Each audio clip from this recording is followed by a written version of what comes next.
Wicked people may seem invincible, but they are ultimately their own worst enemies. From American author Cassandra Clare. Welcome to Grimly. I might unbutton my pants. The burrito hit. Yeah, the lower. I'm not wearing. You're wearing sweaty pants. We really got to coordinate our outfits for these. I would definitely be unbuttoning if I was wearing jeans. Right, but like last time I came here, you were wearing fucking jeans, and it's like, so now I have to show up in jeans. Are you serious? Yeah, it was on a Sunday too. I judged you a little bit. It's like the one day of the week that I wear pants. I'm like, yes, sun's coming over. No longer wearing these same shorts every day. And then that's why you wore that outfit? And this is why I wore pants today. You I wore jeans for you, and you wore jeans. You overthought it. You did. We keep doing this. We just should show up in onesies just every fucking time. Oh, like the pod outfit. We should buy like basketball shorts, just full on jerseys. Just podcast jersey. That's actually pretty brilliant. Grimly. No, I was thinking full. I was thinking more like Magic Johnson. Like real long. Oh, like too long for us, like we're like toddlers. Yes, like the most comfortable thing ever. I think that's just a Moo Moo, dude. Like my father was short. We could just wear Moo Moos if that's the case. I'd be down. They have one long house dress. You do, yes. I've seen you. Oh no, it's really bad. It was when I stayed over after we did the Chris Benoit episode. I put the house dress on. I think so. I think that was the house dress. You woke a up. lot of them. We were both very hungover. Was it striped? Yes. That's the bad one. Honestly, I was jealous of how comfy you looked. So, no judgment. Oh man. Anyways, this is Grimly. We are recording. I hope you're wearing the most comfortable outfit while you're listening to this episode. Welcome to Grimly. Are you in your podcast, Moo Moo? Because you should be. Today, we're going back to the Appalachian Trail. Back to the Appalachian Trail. Mm-hmm. Okay. So, first episode was 12 tribes. Yeah, I like that. Yeah. So this is a different Appalachia episode. This is the Randall Lee Smith story. Have you heard this one? No. Okay. Trigger warning. This is a murder case. Okay. So just everyone be aware of that and the things that come along with that. There will be some violence against women and men in this podcast episode. So just be aware. So I figured since we're going back to the Appalachia Trail, I say Appalachia. Some people say Appalachian. Yeah. I was going to ask you about that. There's no N there. I think both are right. Yes. That's what I've heard. I think it's a tomato situation. I've heard that people from that area call it Appalachia. Sure. So that feels more authentic. Mm-hmm. And I've heard it being said, like you're supposed to say, I'm throwing an Appalachia. Appalachia. But there is an N in it. So Appalachian is another way to say it. But now I've said it too much as Appalachia. I can't unsay it. Mm-hmm. But so some facts about the Appalachian Trail. The trail is approximately 2,200 miles. It's a footpath that extends from Georgia to Maine, which is it's cool. It's cool. Yeah. It is run and operated by federal, state, and volunteer conservancies, and was conceptualized back in 1921. So it's almost 100 years old. Okay. From the conception. The entire path, the footpath, was completed in 1937. Okay, wow. I really feel like I need to put some respect on my own house's name. like wow. Yeah, your house is older than that trail. Yeah. Be kind. Be kind. The trail is the longest and largest volunteer conservation project in the world. Wow. Which I did not know. Mm-mm. And is the longest footpath in the world. Okay. I think that means like consecutive. In the world? In the world. That does surprise me. Yeah. But listen, have you heard that guy on TikTok who's British that lives in the US? God, I'm going to look him up now. I want to say his name is like Garrett or something. And he's like defending Americans on behalf of like the world. I think he was talking about like how we don't like go to other countries because our our country is so big. So big, And yeah. in this every other particular one, other yes. spot feels like bigger. Yeah, I have seen that one. Yes. Bless him for doing the Lord's work. We need all the help we can get. We truly do. We were just talking about the primary. So yeah, I mean, that is very true, because if you live in Germany, it's like a 45-minute drive to a different country. Yes, and that's most people's commute to work. Mine is more than that. That's on a great day for me.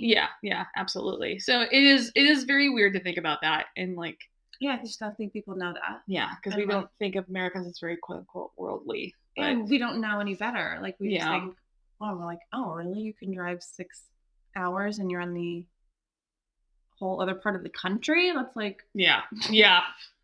I mean, we could drive 6 hours north. Day trip sometimes. Yeah, we could drive 6 hours north to be in Canada for Washington. Yeah, but one small part of Canada. Canada is just as big. Yeah, but if you live in like Texas and drive 6 hours north, you're still in America.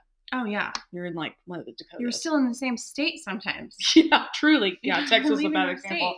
Yeah, I mean, even like Florida, like Miami, 6 hours. Like, yeah, it's a port. California. Yeah. So yeah, it's very true. Yeah, that's a really good point. So, if you were to walk the entire footpath, the elevation gain and loss of the entire walk would be the equivalent of summiting Mount Everest 16 times. Really? That one blew my mind. Because for the whole length of it. For the whole length of it. How long is it? It's the longest in the world. It's 2,200 miles. 2,200. Okay. So from Georgia to Maine. But people do that. People do that every year. Actually, my next bullet is millions of hikers and backpackers, now set foot in the Appalachian Trail every year. How many complete it? Does anybody? Oh, million! Yeah, people complete it. Millions complete it. How many months does it take to complete it? I think probably like 5 months. Okay. Yeah. Okay. Yeah. I was thinking minimum like 3 or 4. Yeah, through hikers or through backpackers. Not even like hikers. Through backpackers are a different breed.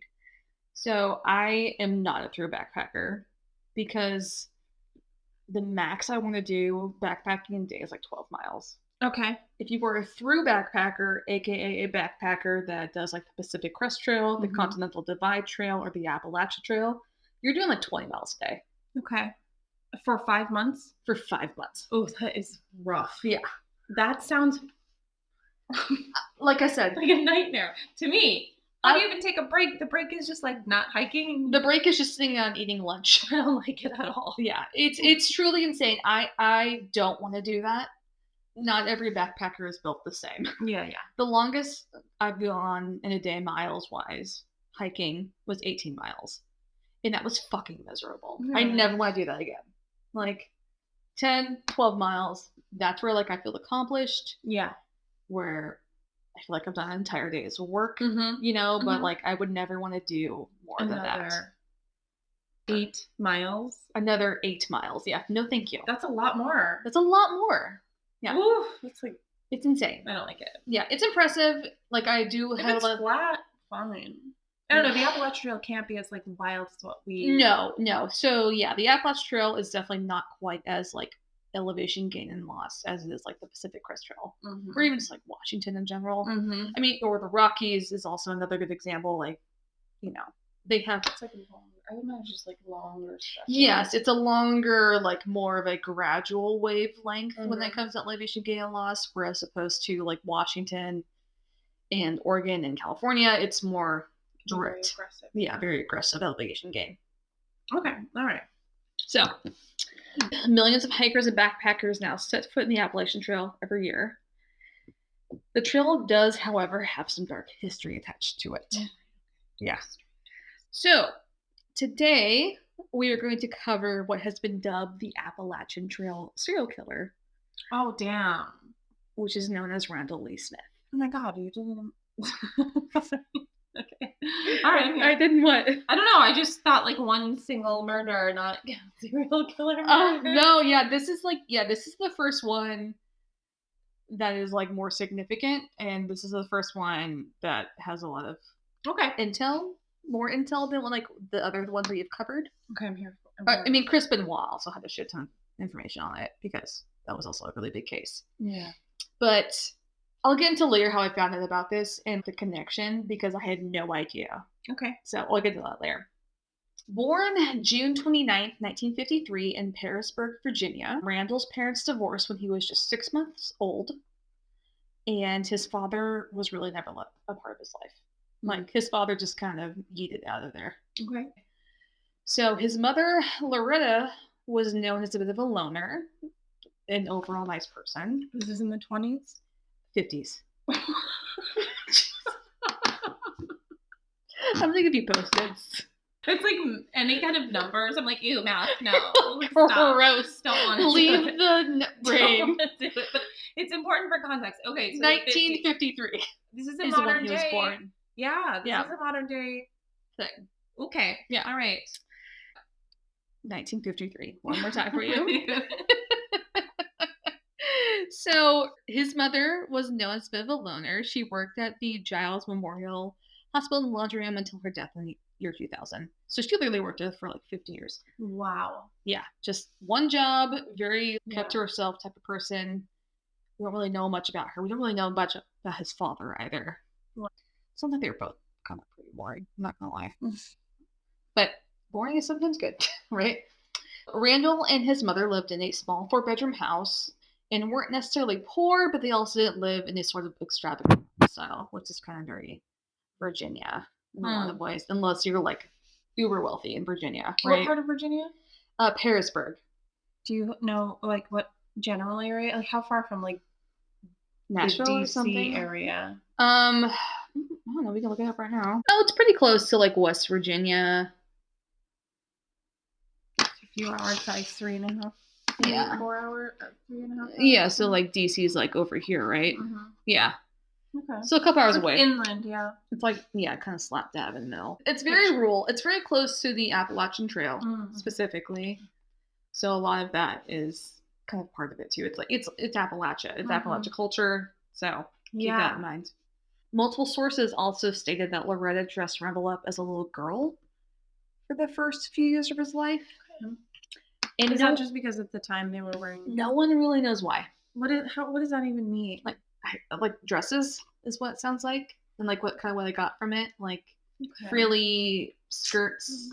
It's the 50s, so there's a very definite man and woman styles, right? It's not like a Victorian era when boys wore like kind of dressy type things. Sure. You know. Okay, you're right. And there hasn't, like, because not really a lot of people knew Loretta, like, closely, so no one could really confirm why she did that. Maybe she's, like, had, like, an abundance of, like, little girl clothes, and, like, they didn't have a ton of money, so she just, like, dressed them like that, and, like... Maybe, yeah. She was young enough. I feel like Loretta is being maligned here. Yeah. And I'm not trying to say that. It's just, like, that... There's just, like, there wasn't, like, a lot of connection to like why Randall was the way he was. Yeah, and like it feels like we're grasping at straws. Yeah, it definitely feels like a grasp at straws, and no one blame the mother. Blame the mother, absolutely. Okay, but maybe she dressed him up. So what? That doesn't make him a serial killer. Yeah, I mean, he could have just been gone with doing fabulous, right? Yeah, he could have just been very feminine. Yeah, and like had some more feminine, tendencies. But in the 50s, maybe that was a big deal. So. Randall was known to be a quiet child that didn't seem to create any sort of connection with any other children, which is weird, and then would often wander the woods alone looking for things like arrowheads and other artifacts in the forests of Virginia. That just sounds like a little redneck kid. Truly. It's harmless. So far, I've got no problems. Yes. The loner thing and like not making connections with other children. Maybe he didn't grow up with any like cousins or no, it didn't sound like he had like a lot of extended family. But like, I mean, his fault. You go to school as a kid. Okay, fine. He's a bit of a loner. Yeah. And there's nothing wrong with being a loner. No. Absolutely.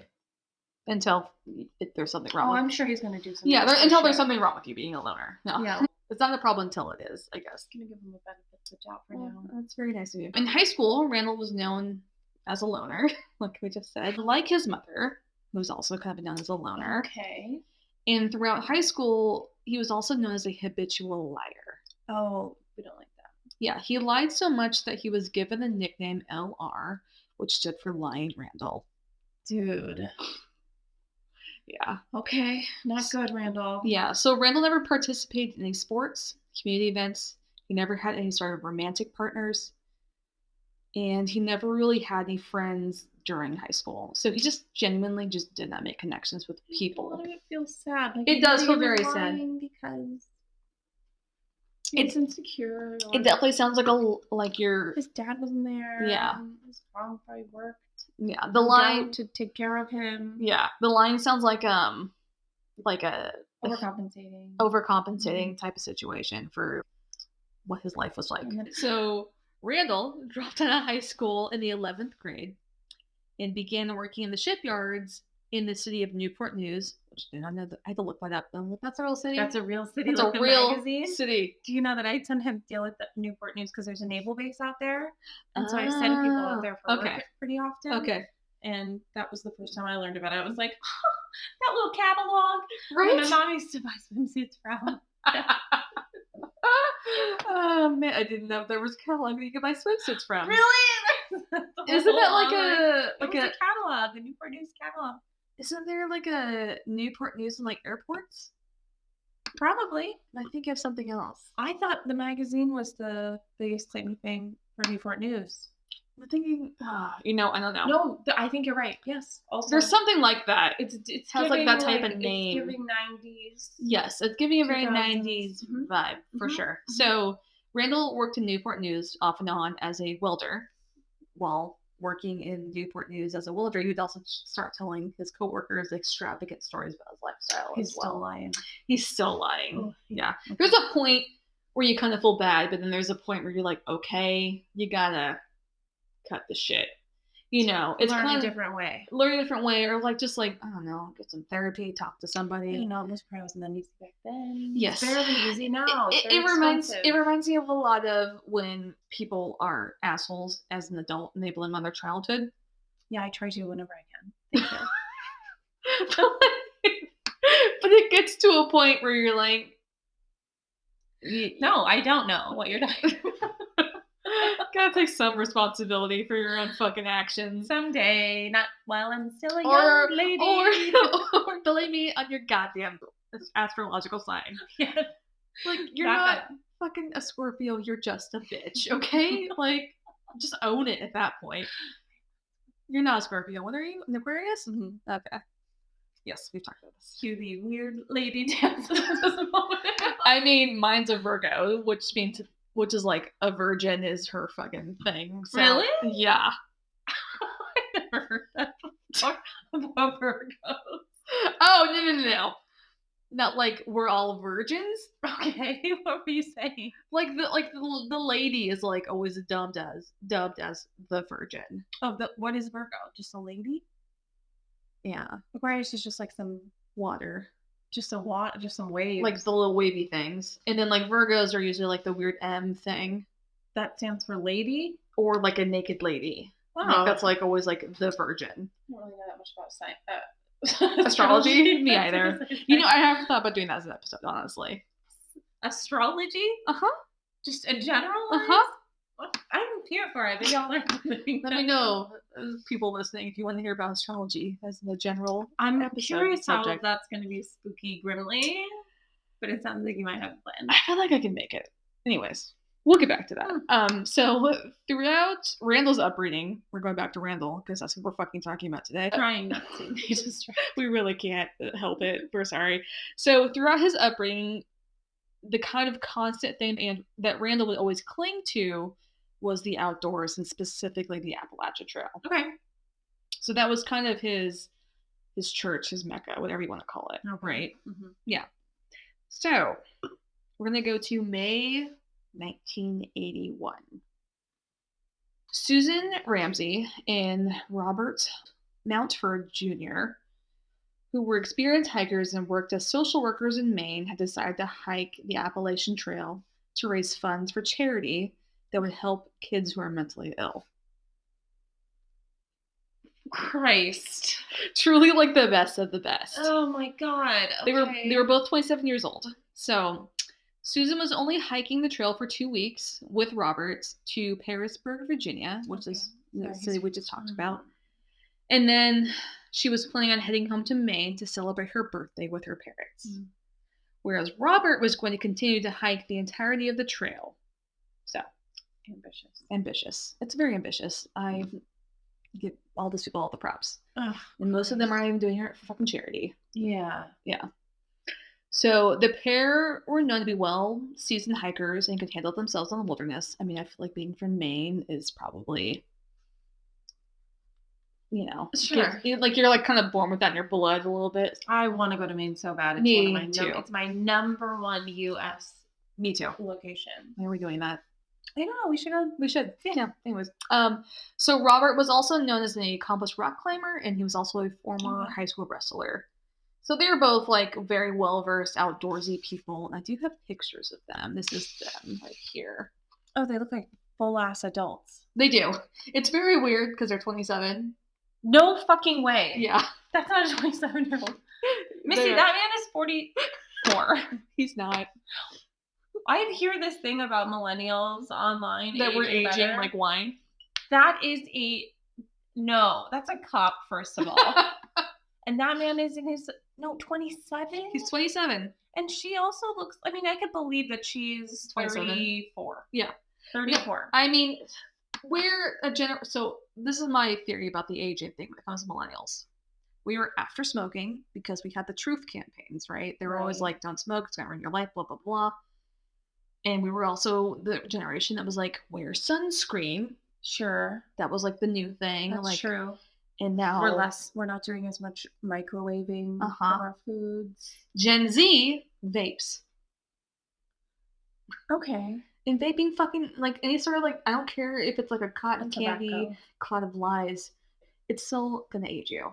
Yeah. That is my, I'm sorry, theory.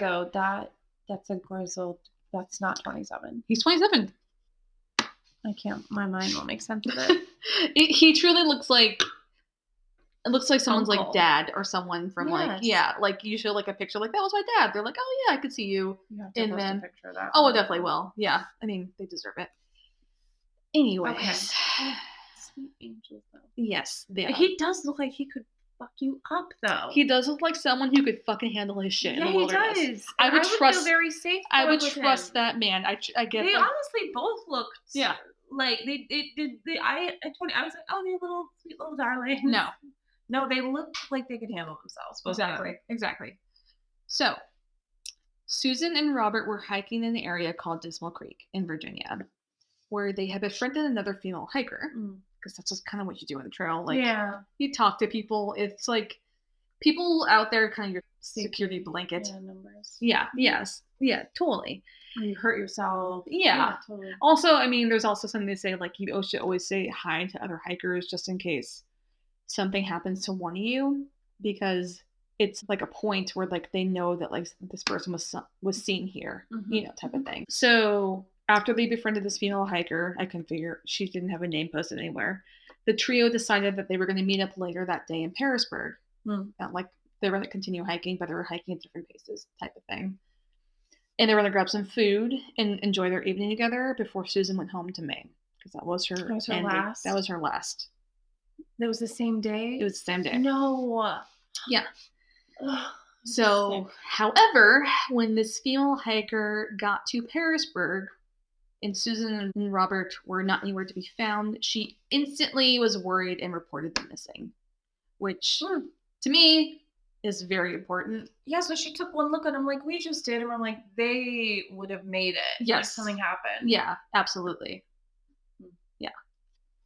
The deputy sheriff at the time, whose name is Tom Lawson, began investigating the disappearance immediately, and he, along with a few other officers, began retracing Susan and Robert's steps and started asking hikers and backpackers if they had seen the couple. One hiker said that he recalled seeing Robert and Susan when they were talking to what he described as a strange-looking man.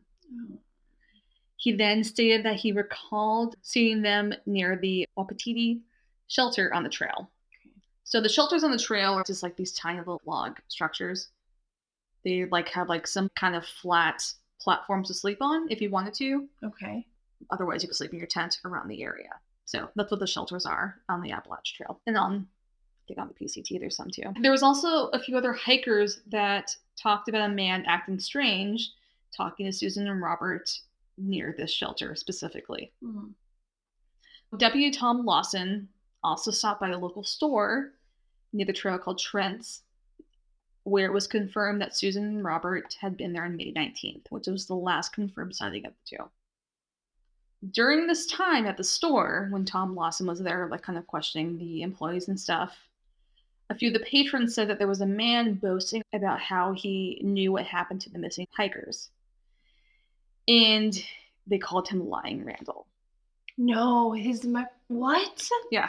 Oh, because he's from town. That's where he's from. Uh-huh. Oh, so Yeah. they knew exactly who he was. Yeah. So initially, Tom Lawson, the deputy sheriff, kind of wrote this off as just some local nut job running his mouth. Right. Because he's literally called Lying Randall. Oh, shit. You know? So, like, his... it's like his cover almost of this. No, it's like... Yeah. So the search continued for multiple days. Because at this point, it was just a search and rescue. There was no idea that, like, some negative thing had happened besides that. They were lost hikers, right? The search continued until May 30th, when Lawson and the other sheriff deputies reached the Wapiti shelter.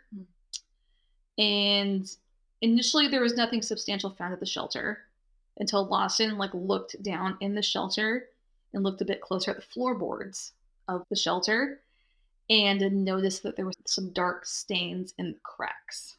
Oh, no. And he inserted his knife that he had on him into the crack, and he pulled out what looked like blood on the blade. Oh, Jesus. Then immediately the officers began fanning out around the shelter, looking for anything out of the ordinary in the brush and, like, kind of like kicking up rocks and stuff, just trying to figure out if there's anything else around here. And that's when they came to a pile of leaves that looked like it had been built up, like, in a pile deliberately by a person. Mm.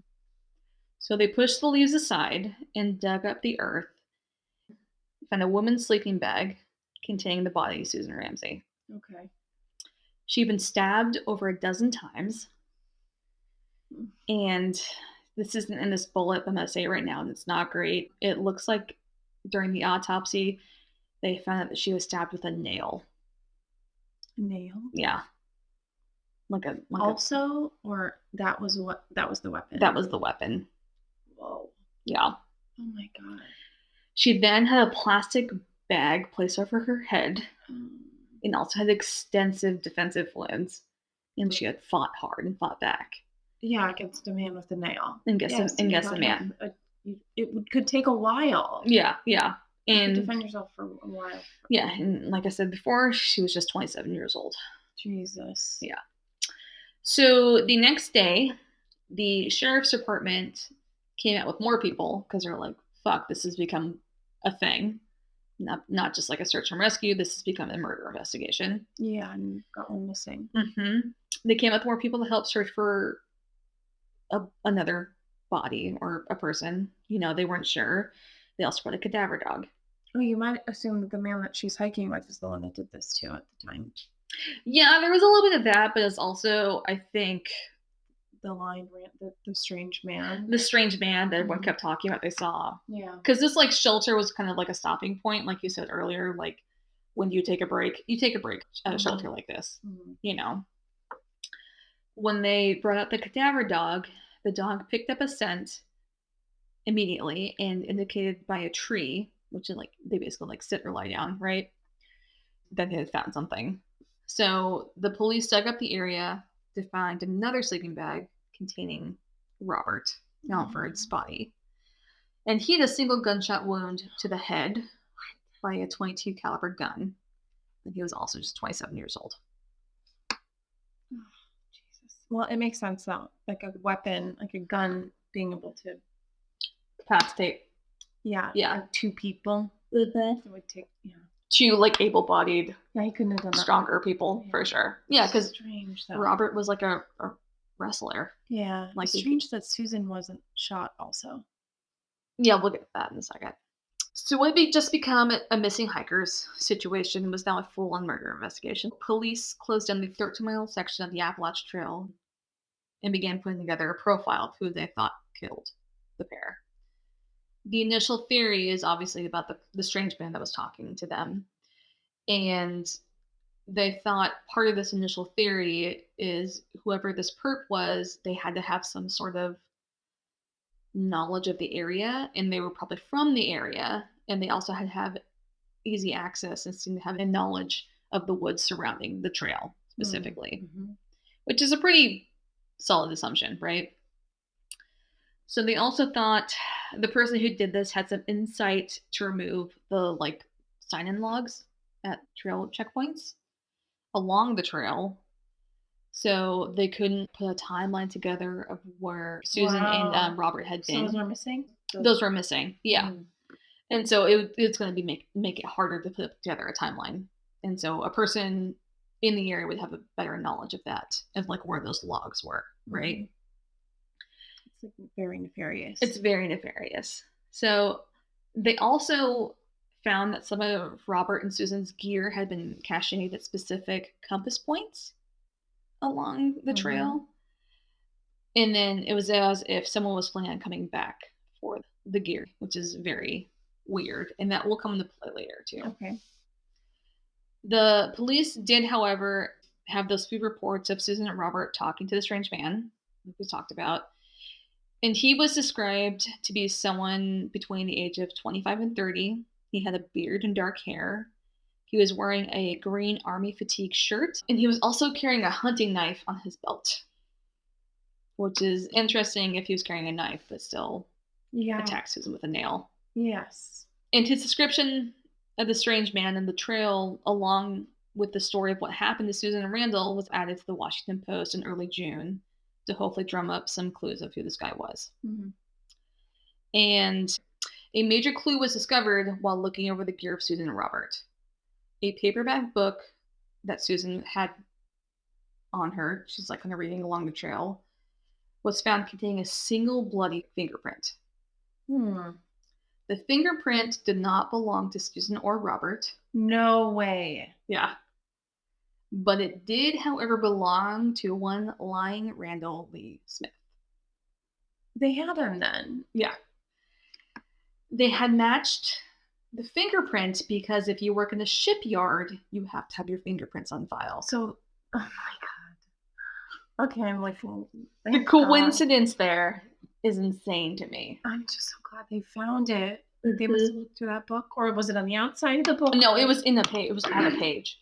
He was thumbing through it? He was fucking around with their gear. He was taking their gear and caching them in other parts of the forest. Wow. So he probably looked through the book to see if there's probably money or whatever in there, and there wasn't anything, but he left his fingerprint. Jesus. Yeah. It's one of those weird, shitty, serendipitous moments. You are human. You can't not be you and be fallible and fingerprints are the original DNA, right? Yeah, you make mistakes. Yeah, no matter how smart you think you are. Yeah, absolutely. You can't hide from yourself. Yeah. So, police went to the home that Randall was still sharing with his mother, because he was still living with his mother at the time, where they found no one to be home. Okay. However, since they had a warrant to search the premises, they entered the premises. They can do that? I guess if you have a warrant. I guess so. A warrant for a murder? I guess so. I mean, if it was my... Yeah, I guess so. If you got a warrant, we're coming in anyway. Yeah, exactly. So they entered the premises and found in the basement some of Susan and Robert's gear. Whoa, okay. Along with blood-soaked jeans. Thank God. So they found him. They fucking have him. Yeah. They also found, and this is insane to me, they also found a note claiming that it was Randall writing the note, and that he had been kidnapped by two men, and they were going to kill him. It's but they let you write a note? Just, it's just, I don't know. Anyways. So after the search of his home, the sheriff's department began hiking and doing an extensive search of Randall on the Appalachian Trail. So they're thinking, this is probably second nature to him, just be on the trail. Let's just hike this area to try to find him. That's kind of what the idea was, right? But trying to find someone who knew the trail in the surrounding forest was trying to find a needle in a haystack. He grew up doing this. He grew up exploring these forests. He knew how to hide in the forest. However, this is really weird. There was a break in the case when a weathered Randall was found and arrested in Myrtle Beach at the end of June. Okay. Weirdly enough, Sheriff Lawson, the lead sheriff that was investigating the crime, was also in Myrtle Beach to try to take like a break from the case because he had been hiking extensively and was just like, I need to like kind of. Yeah, he's like, I'm trying to do police work and. Yeah, he's like, I'm trying to like, he's like, I need to walk away for a little bit and hook like his family to Myrtle Beach on vacation. Right. But at the same time that he was in Myrtle Beach, Randall was in Myrtle Beach and was arrested. Whoa. And it wasn't like he was following him. It wasn't some weird obsession with this Just sheriff. a coincidence. It was just a weird coincidence. Lawson got the call that Randall was arrested and was in Myrtle Beach. And so he was like, okay, well, I gotta go talk to him now. Yeah, this is my job. This is my job. So when he approached and talked to Randall claimed that he had amnesia and couldn't remember his or his mother's own name. Okay. Which is kind of just going along with the whole lying thing. Just making sure. This is not going to work for very long. Truly. Like, truly. Okay. So Lawson decided to work around this amnesia story. He was like not going to try to confront him directly, be like, you're fucking lying to me. Sure. Obviously. Okay. However, since Randall had been like kind of in the woods and on the trail for, weeks at this time, he was covered in really intense bug bites. Okay. That he had been like scratching at pretty hard. Oh. And some of them looked like they were going to get infected. Okay. Ew. So Lawson told him that he wanted to make sure, I want to make sure your insect bites are going to get treated, but we need you to sign this medical release form. And without like a fucking second thought, on the name line of the medical release form, Randall put his name, Randall Lee Smith. Okay. So he lied, but he's not a very good liar. Oh, he's like, I don't know who I am. I don't know who I am, but like, let me make sure I fill out this medical form so you guys can take care of me. And I like put his that. fucking name. I like that. Clever. It's just so stupid. Like, I don't want to say be a smarter criminal because obviously I don't want that to happen, but like, do better, Like, you fucking moron. Okay. So, after this, they were like, okay, we know who you are. You know who you are. Stop trying to, like, play with us at this moment, So, after this medical release form was signed, Randall was like, okay, yeah, it's me. Randall was then extradited back to Harrisburg, where he was going to be set to trial, resulting in the death penalty. Okay. However, weirdly, the prosecutor of the case didn't think there was a strong enough case for both to get the death penalty in general. Like, He didn't think they had a strong enough case. And he didn't think there was a strong enough case because there was no clear motive as to why Randall killed these two people. Yeah. Okay. And there still isn't. I'll put that out there right now. I know. One of the motives that I kind of think I might agree with is that since Susan and Robert kind of worked in social work and like kind of worked with people who had some mental health stuff going on, that maybe they befriended Randall and Randall kind of became obsessed with Susan. And it kind of seemed like Susan and Robert were a couple. Yeah. And Randall basically lashed out. And that's why Susan's death seems so much more violent than Robert's. That's just a theory. We don't really know. I think that's probably a pretty strong theory, though, however, for this case.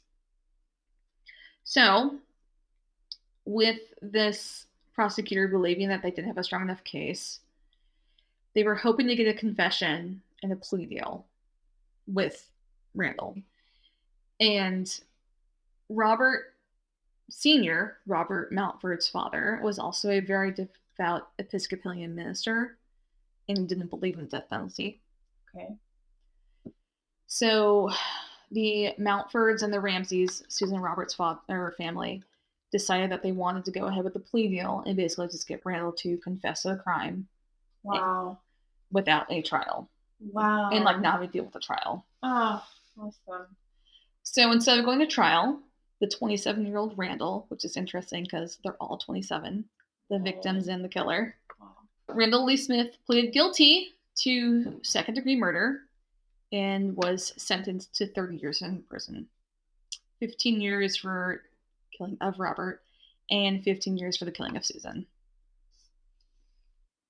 Oh. So ideally, this is where the story concludes. Okay. However, What do you mean? the horrors are not done. So, this is going to be our first part 2. Oh, cliffhanger. This is a cliffhanger. Okay. So next week, I'm going to continue the story of Randall Lee Smith, and we will talk about the shit that happens after he's put in jail. Okay. So yeah, that's what we got so far, guys. All right. Well, Keeping you on your toes. I'm here for We're it. not doing a repeat of Chris Benoit, where this is going to be a 2-hour episode. Yeah. Like it was too long. Too long. It was too long. We're already at 45 minutes, so Okay. like yeah, we're gonna Pause. pause. All right. We're gonna put a little pin in this. Never done this to you before. I've never done this to you before now. But yeah, this is not where the story ends. Don't fucking Google it. Otherwise, you're gonna ruin it for me. Okay? Okay. Next week, we will finish the story.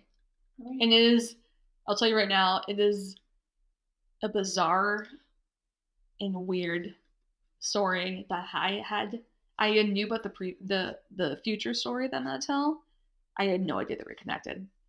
There does seem like a lot of unheard information about Randall. Like what? Just In I don't general? know, yeah. Yeah. I mean, there's not a lot of his backstory. There isn't a lot there.